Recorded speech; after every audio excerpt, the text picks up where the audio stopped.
I remember, I was thinking actually over the weekend as I sort of watched some of the reporting about the president's statement.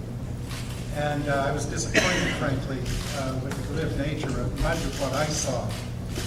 And I began to realize that two things. One is people, it's hard to acknowledge, especially if, say, you're a fan of the team or someone who uses the word carelessly or casually, to admit that's something that you really shouldn't have done. And rather than correct their conduct, they choose instead to say, oh, I don't mean anything by it, or, you know, it's a harmless word. Well, I remember learning about words as a child, and words that, you know, human beings are endlessly creative in finding ways to be mean to each other. But one of the things we use fairly regularly is language. So I remember being a young person and hearing these words and using them, and then being corrected and told, you know, you shouldn't say that because here's what that means. And a couple of examples came readily to mind. I remember we rather meanly, frankly, referred to kids who slick their hair back the way I do now as greasers. At that time and in that place, that was also a reference to Mexicans and Mexican Americans. I didn't know that when I started using the word. But when I learned it, I stopped using it because it was rude and it was mean. Another thing, I remember there was a store in the town, in Norman, Oklahoma, called the Sooner Superette. Now, Sooner is easy enough to know why it was that. But the local kids called it the Super Jew. And when I first heard it, I thought, well, that must mean J-U. What, you know, I don't know what that means, but okay.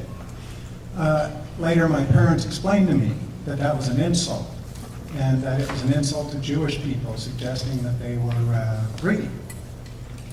And so I stopped using that word. All we're asking here, what we're saying to you is this word is an insult. It's mean, it's rude, it's impolite, and we would like you to stop using it.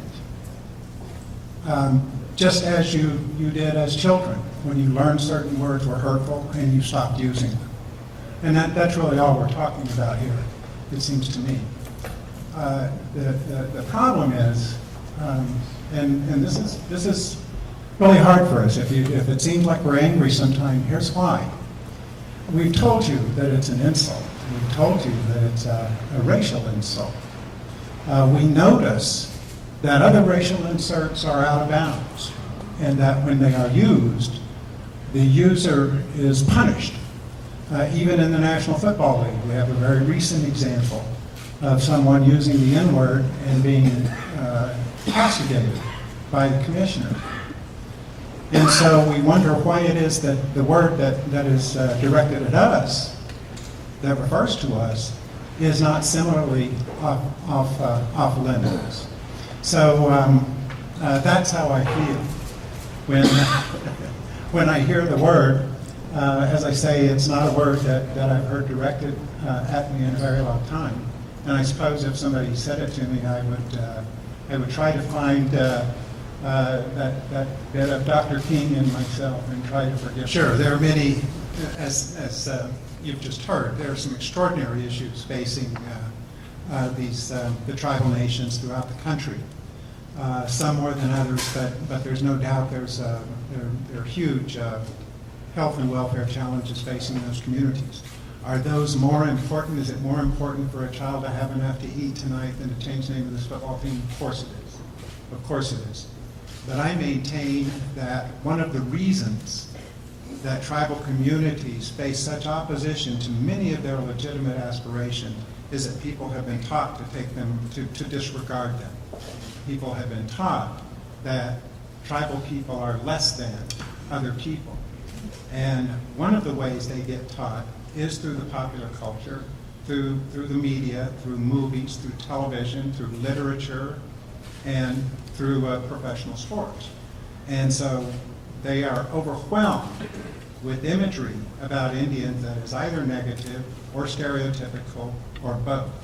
And they are quite underfed when it comes to accurate information about Indians. So Yeah, right, you know, there are more important issues out there, but that doesn't mean this one is unimportant.